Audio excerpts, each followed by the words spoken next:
शाम एक किसान। यह कविता कवि सर्वेश्वर दयाल सक्सेना जी द्वारा लिखी गई है। इस कविता में कवि ने जाड़े की शाम का चित्रण एक किसान के रूप में किया है।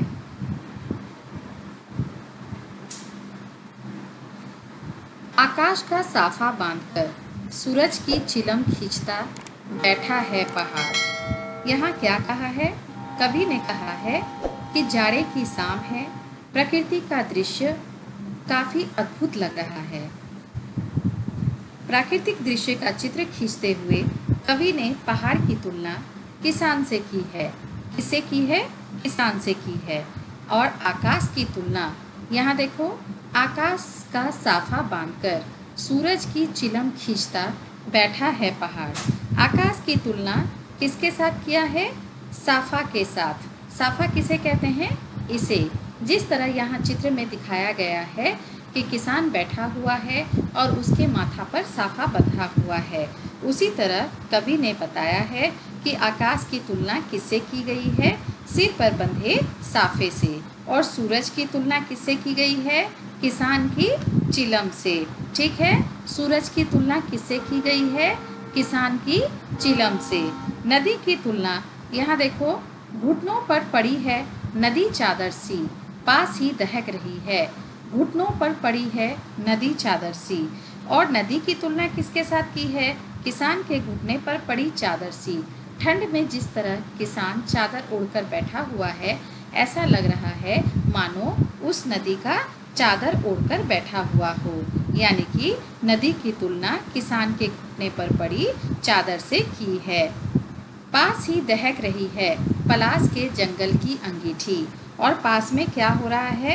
लाल लाल फूलों से लदे पलाश के जंगल की तुलना लाल अंगारों से दहकती हुई अंगीठी से की गई है। पूरब में गहराते हुए अंधेरों की तुलना झुंड में बैठी हुई भेड़ों से की है। यानी कि पलाश का फूल सबने देखा ही होगा, ये काफ़ी लाल लाल लगते हैं और दूर से देखने से ऐसा लगता है मानो वहाँ आग जल रही हो। तो उसकी तुलना किससे की गई है? दहकती हुई अंगीठी से। और पूरब में गहराते हुए अंधेरे से, अंधकार दूर पूर्व में सिमटा बैठा है भेड़ों के गले सा। उस तरह से किसकी तुलना की गई है? अंधेरे की तुलना की गई है। क्यों? क्योंकि शाम का दृश्य है और अभी सूरज डूबने वाली है। अंधकार दूर पूर्व में सिमटा बैठा है भेड़ों के गले सा।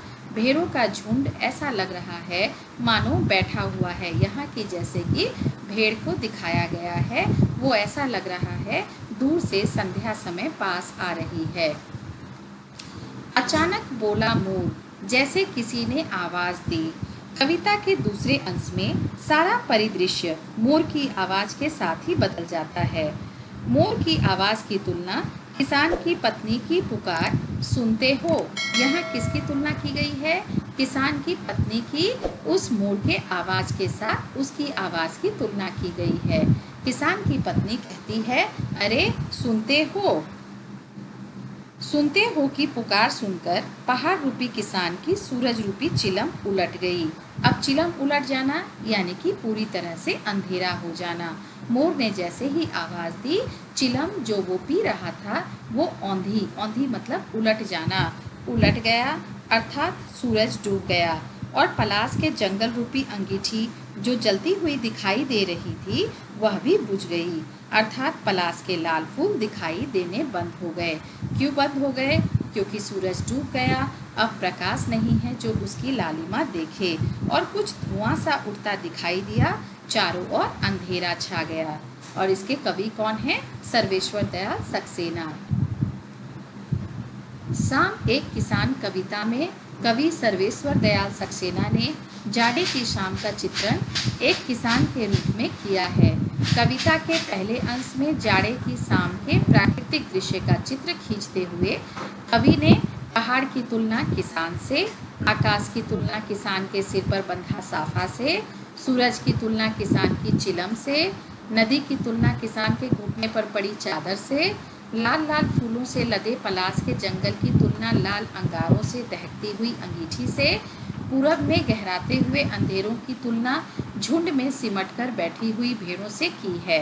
कविता के दूसरे अंश में सारा परिदृश्य मोर की आवाज़ के साथ ही बदल जाता है। मोर की आवाज़ की तुलना किसान की पत्नी की पुकार सुनते हो से करते हुए कवि कहता है, सुनते हो की पुकार सुनकर, पहाड़ रूपी किसान की आवाज़ सुनकर सूरज रूपी चिलम उलट गई और पलाश के जंगल रूपी अंगीठी जो जलती हुई दिखाई दे रही थी बुझ गई। अर्थात पलाश के लाल लाल फूल दिखाई देने बंद हो गए। कुछ धुआं सा उठता दिखाई दिया, चारों ओर अंधेरा छा गया।